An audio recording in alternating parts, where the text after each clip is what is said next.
There are certain game genres that I'm very much in love with. The first game genre is MMORPGs. The second is RPGs. Really amazing. Like them. Souls-like, I don't even know if it counts as an RPG or not, but I suppose that's in there. And I lied because there's a fourth one. It's strategy games. Now, my problem is, I've loved strategy games for a very, very, very long time. Hell, before I started doing MMO content on my main channel, I thought about making my channel a strategy game channel. But strategy games are more dead than MMOs. The problem with enjoying strategy games is that I am an old piece of shit who no APM good. Me APM bad. Me bad APM. Me want to play game. But me bad APM, so me wood league. Me stone league. But recently I came across a game that is an auto-battler / strategy game, where all the thinking you do happens before the game is played. So I'm sure some of you are going to recognize this. I'm sure some of you are going to play this, or have played this before. But I would like to talk about a specific game called Mechabellum. I need to point out how fucking good this game is, because I think it is an incredible game. Mechabellum follows a very specific trend that I don't think enough people are talking about. Mechabellum is a game made by a Chinese developer. You know what game is also made by a Chinese developer? Black Myth Wukong. Black Myth Wukong is a fucking top tier game. It's amazing. These Chinese devs did a goddamn amazing job with this. And this I would consider a AAA game. But Mechabellum is not a AAA game. Mechabellum is an indie game. And now my thinking is that I think that some of the best games in the future are probably going to be coming out of China. Some of the absolute top tier single player games or games that are online or strategy games are going to be coming out of China because they are not pushing agendas and political opinions down your throat. They are not telling you what to think. They are telling you, here's a game. It may or may not be culturally relevant. I hope you enjoy it. It's like walking into a Burger King, and instead of them asking what your gender is, they ask you whether you want your burger with cheese or not. Now, there's something I have to point out about Mechabellum. This little number here, up here that says I played 149 hours is actually wrong. That's a lie. I usually work throughout the day. I work from home. And what I do is I leave Mechabellum open on a second monitor. I do my job, and every now and then, when I need a breather, I play a game of Mechabellum. So I'd say realistically, my hours played in this game are probably closer to 80. So to give you some perspective, I'm going to go into this game. I'm going to explain some stuff. I don't think this is a difficult game to understand, but this game is 100%. If you are an enjoyer of mecha battles, of fucking robots beating the shit out of each other, if you are an enjoyer of strategy games that are top-down, this game is 100% worth your money. I think it is 110% worth your money. This game was developed by a guy in China who used to love the Warcraft strategy games. But what he found was that as he got older, he didn't have the APM to keep up competitively. So what he did was remove the strategy part from the action part and made the game 100% about action. I mean, 100% about strategy. So I'm going to go into this game. I'm going to have to fix my sound settings, and I'm going to show you what this game is about. I'll give you an overview of how simple but how beautiful this game is and how complex it can get. So I've played this game for about 80 hours, realistically. I am already in Gold League because there's not that big of a player base. It's an indie game. There is one big, terrible, miserable fuck up in this game, and it's when you go here to solo and you try and do the Commando Academy. This is not how you learn this game. This is how you learn what buttons do. So you should probably do this, but this is not going to teach you how the game works. What's going to teach you how this game works, if you want to do solo play and you have a big ego that gets bruised easily, is to probably go into survival mode and start playing through this. Now, I've managed to get my way all the way up to Insane 4. Didn't take much effort. I don't think that the survival mode is that difficult. This last level has been giving me a little bit of trouble, but yeah, I think up to about Insane 1, everything's pretty easy. And it's a very, very good tutorial system for teaching you the different units, for teaching you how everything works. And I think it's fantastic for how an auto-battler should be and how it looks. It kind of reminds me of some mixture of teamfight tactics and chess, except with, you know, mecha robots, which is just fucking amazing. What I'm doing now is an informal game review that Ilgi's going to cut up and then throw onto the second channel so that people can see this, because, you know, not everyone likes streams, and that's fine. But I think I like doing this. I'd like to do informal game reviews where I just talk about a game I think is fucking awesome every now and then. I've got enough negativity in me until the sun comes down. I like talking about games that I think are really, really good and solid. Right? So I think if you want to do a tutorial, if you want to learn how the game works, I think this right here is the best way to learn, is to go through the survival mode. If you're not very good at strategy games, but you still like strategy games, maybe go up to hard. It's really not that difficult. If you really like it, I'd probably say like maybe Insane 1 or 2. And when you feel like it, and you don't feel like your ego is going to be bruised too badly, you go to the multiplayer. Now, I want you to not make the same mistake I did. If you look at the multiplayer, you are seeing a bunch of open brackets here. These are non-ranked games. These are private rooms that you can go into. You can either spectate and watch how someone else plays to learn the game, or you can join some random 2v2 or some 1v1. Now, this game has 3 primary modes, aside from the survival mode. There is 1v1s, 2v2s, and 4-player brawls. If you hit this little button on the side, those are your ranked matches. This right here is where you get points for skins and whatever the fuck else you want. So like, I played a little bit of ranked after maybe 40 hours because I was too retarded to realize that this was the button I was supposed to press, and I was just jumping into random rooms. These are your units for the game, right? So I could go through an explanation of all of these, but I'm not going to, because there's a guy called Bricky online who's done a fantastic video about all the units. It's something like Mechabellum killed my wife. Oh wait, Mechabellum killed my family and stole my life, or something like that. And he goes through all of the units, and he does a fantastic job of it. Something I have to say that I think is pretty important. I'm not sponsored. I don't know these fucking guys. They don't know me. I just think this is a really good game. And any informal game review that I do in the future, I think I would like to keep it unsponsored. It's not like anyone would sponsor me. Ashura, you're 100% right. I am a brand risk and a problem. What you may notice, right? And you've already seen this. SuperGod, you've seen this. All of the names for all of the fucking mechas are cool as fuck. Are they not? Are these not awesome fucking names? And you can see the inspiration from StarCraft with the Phoenix. You got the Wasp, the Hacker, the Rhino. All of these names for all of these things. Are these not badass as fuck that follow and match with the theme of mecha? I love the theming. I love the way it looks. And you know what they've done that I think is really cool for anyone who doesn't know this game? I'm going to click on one of these cards, and you are going to see something that is completely unnecessary and didn't have to be in this game. But it is.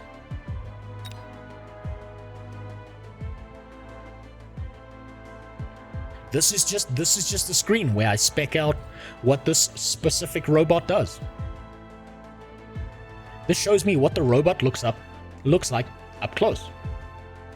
Right? For scale, that's a human. That's how big this thing is. Is that not cool as fuck? That they went out of their way to put their models in a full 3D viewable thing, when they could have just had this little card system on the side and you never saw this outside of the actual game. Oh, SuperGod, you wondering if you can give it a paint job? Yes, you can. This is what my marksman looks like. Because guess what? I was playing marksman spam for quite a while because I think marksmen are fucking entertaining. I love them. They're cheap units, they're amazing, and if you spec them right, you can kick the shit out of anyone. Especially in Brawl. So if I go to skins over here, this indie game has multiple skins for each and every single model. Is that not cool as fuck? Now, I bought this one off the store. I didn't pay a single cent because I'm as much as I love this game, I'm still not going to give them extra money. That's just who I am. I'm a cheap piece of shit. Feel free to call me a cheap piece of shit. I use these points here, and guess what? If you want these points, these 3,000 points here, these little $ points, you go over here to the multiplayer, you play the matchmaking, you can play either 1v1, 2v2, or 4-player brawl, any of them, and you will earn points that allow you to unlock things. You don't have to pay a fucking cent, right? And guess what? None of the skins are pay to win. They just make your models look pretty. So, what I'm going to do now to make this game make sense to you is I am going to go and play a match in my personal favorite mode, right? I like 1v1. That's just you setting up stuff against one other guy. 2v2 is obviously two people going up against each other. And there's different modes of 2v2, but it's generally about the same. So what I'm going to do is go into the more wacky tobacky, shit goes wrong, 4-player brawl mode. Because all the other modes are pretty standard. You set up your pieces, your opponent sets up their pieces, you try and counter each other between each round, and whoever has the better layout wins. 4-player brawl has an AI PvE component to it, where you all start on one side of a 4-player board, you set down your pieces, you battle against PvE mobs and against each other. So that's why, right now, I'm going to show you what this looks like to give you some perspective. And if I get very, very lucky, I can show you one of my favorite builds that's super cheesy, but also super entertaining. Yeah, you can really tell people's decision making and how bad it is when you get into 4-player brawl, because they always drop like bombs and shit on the wrong person. It's so fucking entertaining, right? So I'm gonna do some tips and tricks here that might not make sense if you're a new player, but you can completely ignore that because you can learn this game at your own pace. It's just really cool and enjoyable. This is the male version of Candy Crush, right? This right here. So we get cards at the beginning of a match and a timer so we don't waste everyone's time. Unfortunately, I didn't get my favorite card, but that's fine. We can work around that. So we've got Sabertooth's, Rhino Specialist, Fortified, and Aerial. What I'm going to do is I'm going to go for the Rhino Specialist, right? This is a rush down because on round 2, I'm going to get some rhinos, if I remember correctly. Now, I've got my Gilded Marksman here, and as you can see, over here are the PvE mobs. Over here to my left is one opponent, and over here to my right is another opponent, right? So I've got sledgehammers to work with. And what you'll notice in the right-hand corner here is I've got a number to work with. I can either buy 2 units every round, and there are modifiers that increase that, or I can go to one of my towers and pick a special ability. Now what I like to do is a very super cheesy thing, and buy a Rhino drop. My abilities here in the top left corner are what those are. Now I'm going to take this Rhino and drop it right here in the middle, because these towers give me more supplies for the next round. So what I'm going to do is now I'm going to arrange my army, assuming I'm going to lose the first few rounds, and that's perfectly fine. I don't mind losing the first few rounds because those don't matter as much. But what I'm going to do is I'm going to need something else to stack here. If I'm going to be stacking Marksman, which is one of my old faithful builds, we're just going to get an extra Marksman, and I'm going to stack them asymmetrically to guard one tower and not give a shit about the rest, so that I can also show you what happens when a tower gets knocked down. You hear that ticking sound? That means I'm running out of time. Fantastic audio indicator, letting me know, shit, get your shit together, know what you're doing, you're running out of time. Now the match starts. So I'm bum rushing extra supplies, but do you notice my Rhino got destroyed because someone dropped their Rhino at the exact same spot at me? So both of these orbital Rhinos just ran into each other and we both got fuck all out of this situation. Now watch what's going to happen here. These marksmen are not dealt to deal with these crawlers. These crawlers are cheap units known as chaff. They kick the shit out of my units, my towers explode. If they had gone for this tower and left this one alive, and my marksmen were alive, my marksmen would be debuffed for, I think it's 10 seconds. And they would do fuck all damage, they would move slower, and they get the shit kicked out of them by everything. Now what's going to happen is all these PvE units are going to run around the map, kicking the shit out of everything. Guess what? After you've played 100 matches, you start getting tired of watching this shit happening. So what do? You hit the speed up button. If 3 people press the speed up button, so more than 50%, the match doubles in speed. So you don't have to wait that long for the next turn. Is that not fucking convenience? Is that not amazing? Hey, three of the 4 guys don't want to wait for the next round. They know what's happening in the Auto-Battler. Let's speed it up. Now I get 4 cards to pick from. Not really that good for me, what these cards are, but maybe there's something I can use here that'll help me out. My big problem right now is small units that kick the shit out of my marksmen. So what I'm going to do is I'm going to counter that. I'm going to pick something that's got a more machine gunny kind of ability, and I'm going to sit them right here. This dotted ring you see around them, around this mob that I've dropped here on the map, that's its range. Now what you'll notice is there's a yellow star here and a blue star here. If I click on this unit, I can see this is a rank 2 unit. It's there behind me. This here, however, is a rank 3 unit, which means that's going to be a fucking problem for me. It's going to kick the shit out of me because it's going to be a lot stronger than anything else that I have. So what I'm going to do is I'm going to purposefully lose this next round as well. I'm going to hit a buff on my left tower that allows me to pick 3 more marksmen. And I'm going to purposefully lose this round knowing that marksmen are not good at this shit. Now you think, oh no, how are you going to deal with those marksmen? Like these things. How are you going to make your units last longer? I'm going to get extra supplies. I'm going to drop 2 missiles down so that there's no small units to deal with. And I'm going to get the bonus of extra health on my right tower. Yes, I'm going for the Thunder Fury build. Patent pending. No one else has done this except me. Get a low damage, more attack speed guy. So, I could do that, but I'm going to rely on this to clear chaff for me. I'm going to use a mid-size build. There are 3 sizes of mecha in this game. Small, medium, and large. Small are considered chaff. That's something like these, the Mustangs. Medium are something like the I suppose marksmen are considered small, but I consider them a medium unit just because of their power output. And then you have large. So these units here are Typhoons.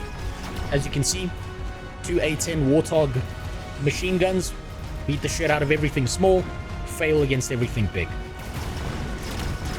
So, this is where you start to learn about the units and what they do. Did you notice how much longer my marksman lasted that round? That's because marksmen have a massive range. So the giant range advantage is what I'm going to lean towards using against every single other unit in this game. Now this is a very special round. First of all, I'm given 4 cards. Again, between each round you get given 4 cards. I don't quite like any of these cards, so I could skip, and behind the thing I could get 50 free supplies if I skip. But I'm not going to do that, because this is free. You notice up here, it's free, so it doesn't damage my supplies.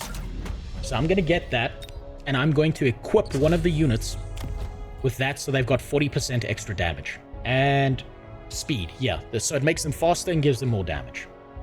Now there's something else that's happening. If you look behind me, how do I do this? There are these right here. These are how you buff your units. You can spend supplies to make your shit more dangerous. Right now, this is not so valuable. This can change the nature of how the game works if you use the right buffs at the right time. What I need right now, though, as you might imagine, is more units. So I'm going to use these on my tower to get an extra mass recruitment, and then I'm going to get rank 2 units. So I'm going to have 3 marksmen, but these are not rank 1 marksmen. These are now rank 2 marksmen. I'm going to place them over here, and I'm going to let the credits roll. Do I think I'll win this? Maybe. My marksmen do high damage, they have high range, and these are Vulcans that are basically gigantic flamethrower motherfuckers. Now, you want to see something really cool that I haven't told you about?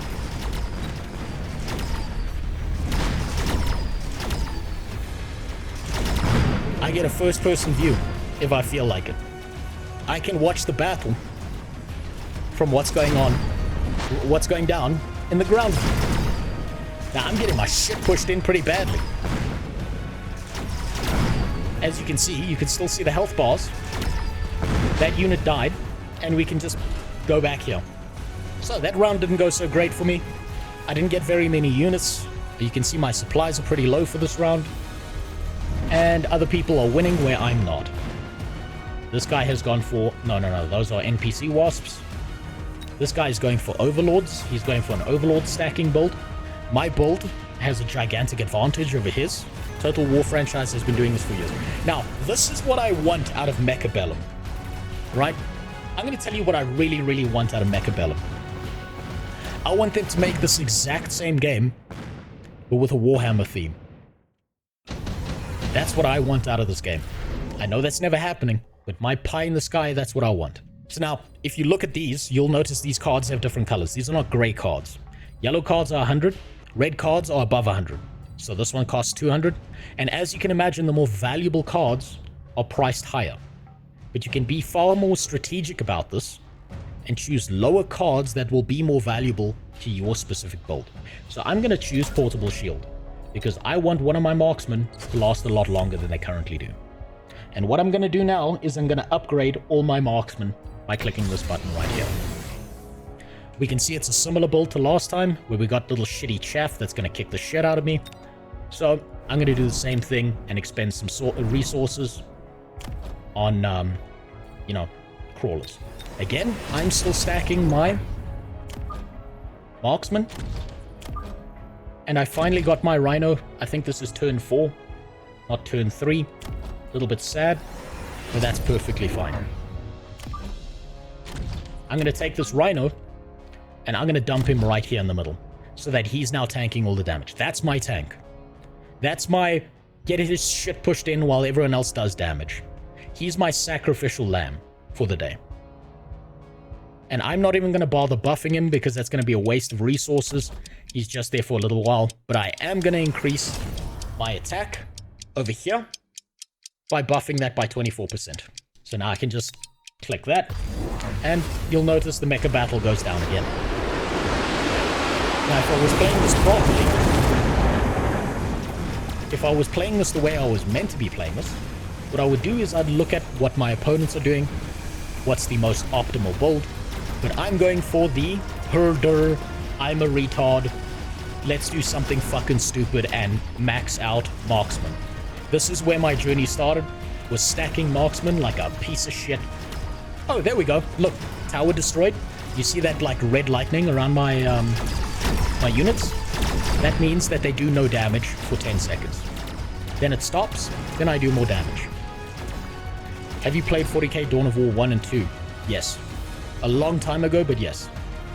It's not like this, but it's good. I love the Dawn of War series. I'm really glad they never made a third one and fucked up the, the whole series. I'm really glad that never happened to Shura. So, now we're in a battle against him. He has buffed his marksman, if you look at his things. So he outranges me, so he will push my shit in. 100% expected. As you can see, I'm at the bottom of the ranking. But that's not such a bad thing, because something special happens after round 6. And I don't mind that. So, what I'm going to do now is I'm just looking at complementary units to what I'm doing. I need units that are going to take damage and get rid of the things that are going to fuck up my marksman.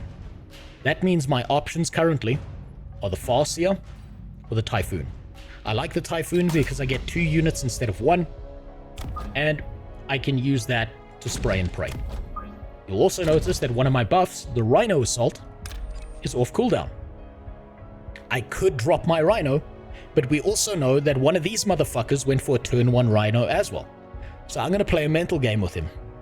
And I'm going to leave my Rhino alone for another turn. I'm going to upgrade all my marksmen once more. I'm going to mass recruit all marksmen. I'm going to stack them over here. And I think to make my life a little bit easier, I'm going to missile down these rank 8 fangs which are going to be a problem, I'm going to place a missile over here, knowing that this missile on the edge is going to hit this group over here, and it's going to take out this hacker as well. So I get some AoE damage. I'm trying to delay the debuff that's going to happen when they take out this tower, so I have enough time to take out as much of this as possible. What's going to happen, though, is this hacker's going to take over my Rhino. My Rhino is going to turn around and fuck up everything behind it. Do your marksmen rank up round on round? Your marksmen only rank up when you spend resources on them to upgrade them. But what you'll notice is that up there, right there, there's a little hexagonal thing around the two. That is your XP bar. When you hit the next level, then you can choose to rank them up or leave them as is, so you don't waste resources. So now you've got to think strategically. Do you want one really strong unit, or do you just need to flood the entire game with as many fucking units as possible? Right now, I need to stack units as much as possible. So I don't mind losing these early rounds. This doesn't matter to me. This doesn't matter. That's okay. I got some resources. I'm going for a low supply build, and it might not work out. But right now, that's fine. I'm cool with this. What's going to happen next, though, is I'm going to need to catch up to this guy's marksman. Because currently his marksman beat the shit out of mine because he has buffed his where I haven't at all. And this guy's gone for a full-ass war factory, which produces 1 million units, and if he can get it producing all these units, I'm in deep shit. Unless I spec my marksman in a very specific way based on the abilities I've given them. But we'll get to that when... we'll cross that bridge when it comes to it. What you'll also notice on the right-hand side here, we'll talk about that now, actually. None of these are particularly good for me. I think I'll go laser sight for some extended range on one of my marksmen. That seems to be fine. And what I'm going to do now, because I'm starting to hit, like, critical mass, or at least get close to it on my marksman, and I've got the resources to do so, is I'm going to recruit 3 more. I'm going to stack my marksman. And what I'm going to do is I'm now going to start upgrading them here. The first upgrade I always get, generally speaking, is the one that's behind me. It's this one right here. It's the range enhancement. So now I have a longer range on my marksman. I'm not going to choose this one for a very specific reason. That's a optional play for me. That's not like a full-on play. What I'm going to burn the rest of these resources on is getting rid of this chaff. I don't like this chaff. I think it's going to fuck me up. So we're going to get rid of it as much as possible so that my marksman can focus on big dick damage here. And now I can safely drop my Rhino in the middle, knowing that that other guy probably dropped his Rhino last turn. I wasn't paying attention, so he might not have. We might be playing mental games with each other, where he thought I was going to drop mine on round 5, so he didn't drop his, and now he's going to drop his on round 6, and we're both going to fuck each other up. That might happen. So let's find out. Nope. He dropped his Rhino in round 5. So this is a free round. I get these resources in the middle for free. Now, understand that if you do a turn 1 Rhino, where you select the Rhino here on this tower, anything below gold, I don't think anyone's doing that, so you'll always get free supplies on the first round. See? Free resources from there. Now my Rhino runs off here, and maybe gets that, but I don't think he will. Oh, look at that! Someone orbital striked me. Someone sees me as a threat on this board, and has now wasted his orbital strike on a round 6 turn that doesn't matter. This is important. This lets me keep a counter. I know that the orbital strike probably has a turn 4 cooldown. And I can counter the orbital strike with one of my abilities. So as you can see, a round match goes off. I'm going to speed up here. Also, thanks for the follow, SVD. So, these guys are pulling ahead of me pretty severely. Every time they have units left over, they get an equivalent amount of health that fills up their health bar here. In 1v1 and 2v2, the health bar ticks down instead of up. Oh, beautiful. Amazing. You know what unit very much complements my marksman? It's Vulcans. Because now we've got a big chunky boy we can throw in the front lines to put up with all the shit that someone might throw at me while I continue to stack my marksman. Now, since I'm upgrading my marksman, I want to increase this ability right here, the elite marksman, which allows me to get further range and further damage depending on how ranked up my marksman is. So currently the rank 3 ones get 15 extra range, the rank 2 ones get 10 extra range, which is a huge advantage. I'm also going to mass recruit and continue to stack as many marksmen as I can, because that's the plan. What I'm also going to do is now counter the guy who has the orbital drop. I can use a shield. Now, if he drops shit on me, he has to go through my ass shield. He has to penetrate the crack of my shield before he can get to my sweet, chewy marksman in the middle there, which I really enjoy. I don't care about these units in the front. They're not too valuable. All that matters to me is getting my marksman as high as possible. Vulcan lives, yes, Ashura, but Vulcan's gonna die. But at least he died for something. Now what I can do is also this. Yes. First person view. Let's see what this Vulcan does.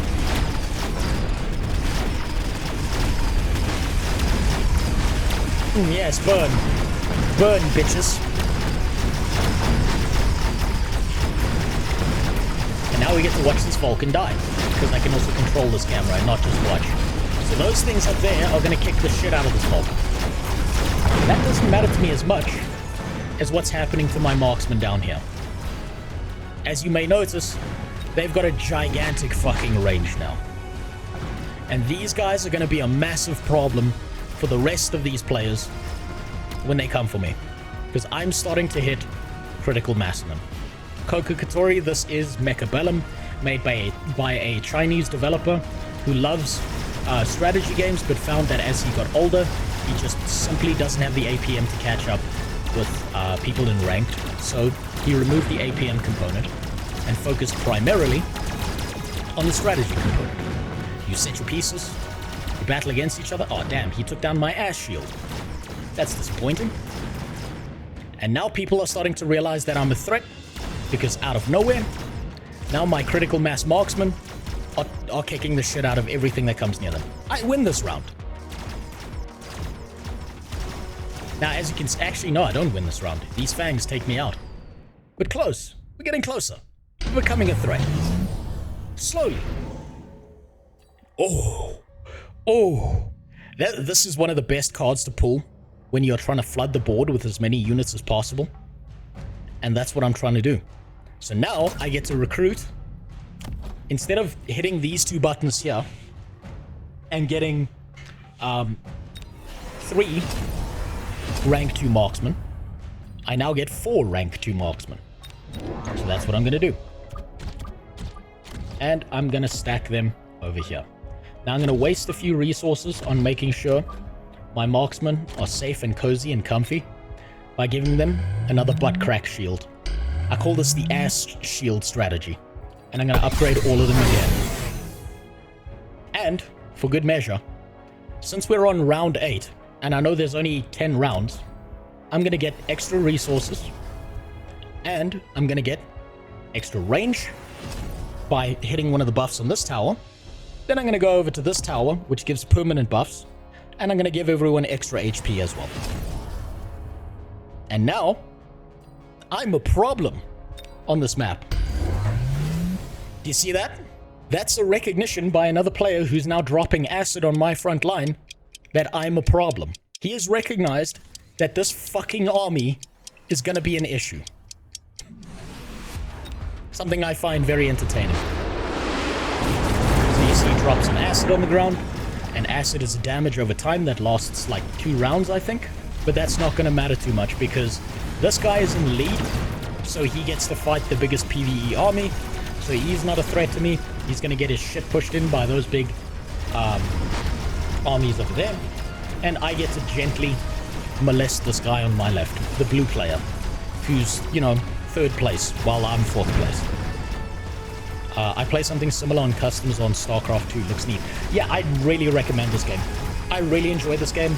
It is low stress. It's low effort. Most of the players are fucking stupid. Until you get to about gold, then they start, like, you know, having a brain. You see that acid? It's fucking up all my marksmen. Not good for me. Really, really not good. And now I have to deal with a billion crawlers, and my marksman can't do that. I've learned a valuable lesson. I know that he's now going to flood the board with crawlers. A certain condition has now been met for me to buff my marksman. So I'm going to now use a buff that fully changes the functionality of how my marksmen work. They are no longer going to be single target monsters. I'm switching out their sniper rifles with shotguns. I'm going to give them more health but less range. I hope that works. It might not. I might actually come fourth here. But I guess we're going to find that out in a second.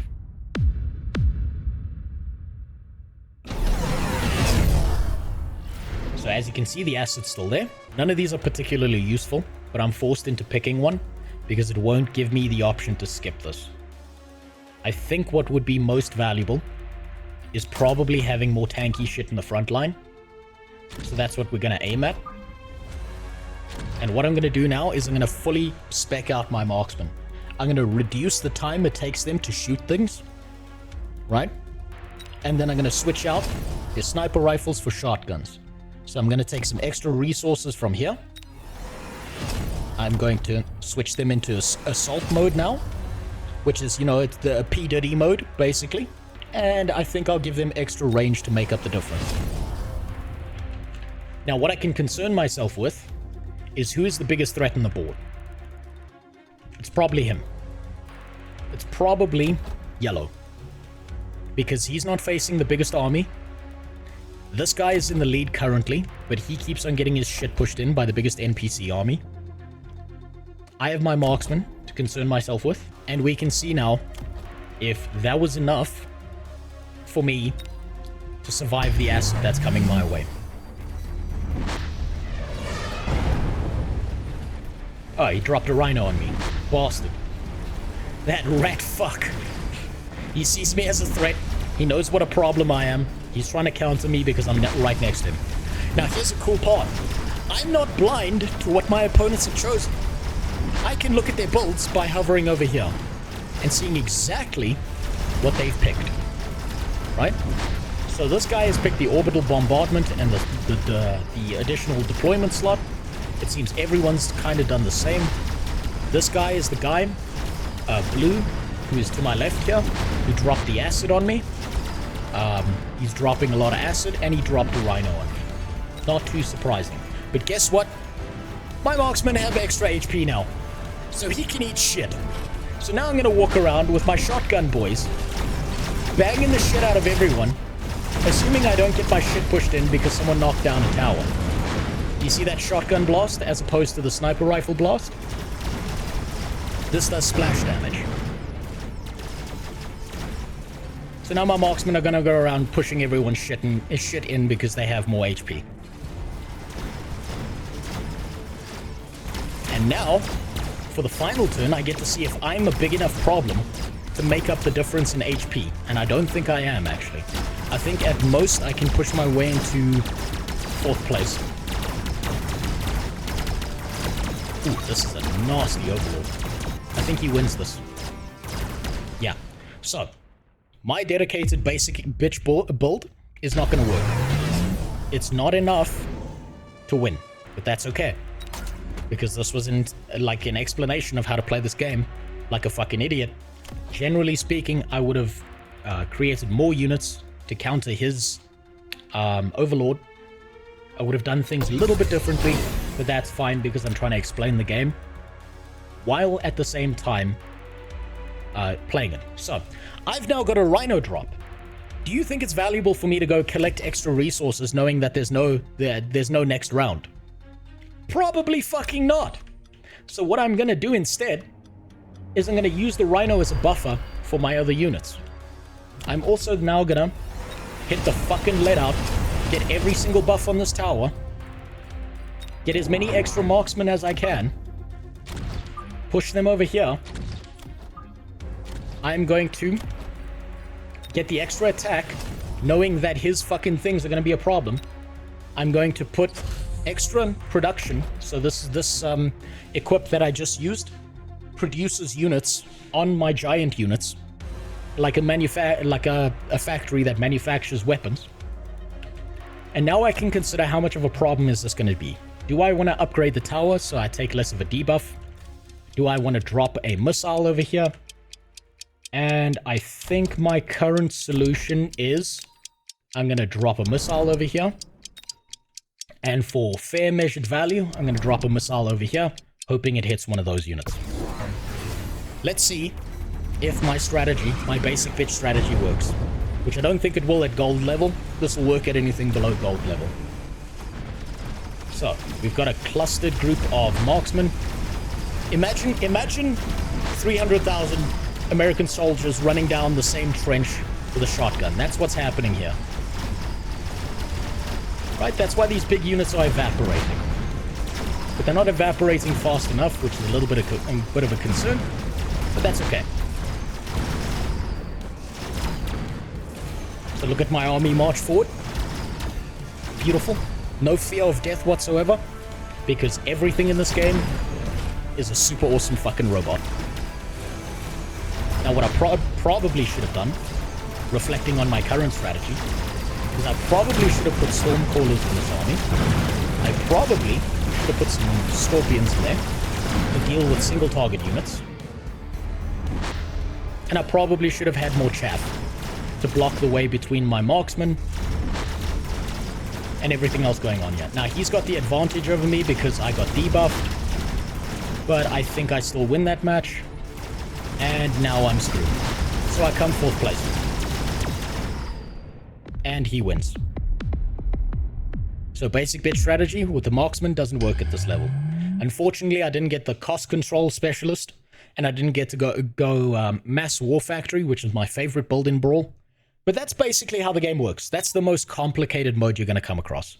1v1, 2v2, it's just you facing off against another guy, right? You get an MMR number and you get a combat power number. If your combat power number keeps going up, you go to the season, you get these little season points. You can see I'm a little bit down from where I've been at my maximum. You click on these, and then you can go kit out your units. So that's a basic explanation of Mechabellum. I think it's a super fun game. The learning curve is super, super easy. It shouldn't take you more than 2 to 3 hours if you're slow to understand how this game works. I hope, if you enjoy strategy games, that you will go out of your way to give this a try. I think it's a super enjoyable game. I like it a lot, and my old boomer fingers love the fact that I don't sit here suffering like a little bitch because I can't keep up with the APM of a goddamn 18-year-old. So, I hope you enjoyed that. I hope that gave you some explanation. And I hope that helped. Really think that's an amazing game. Really, really like that game.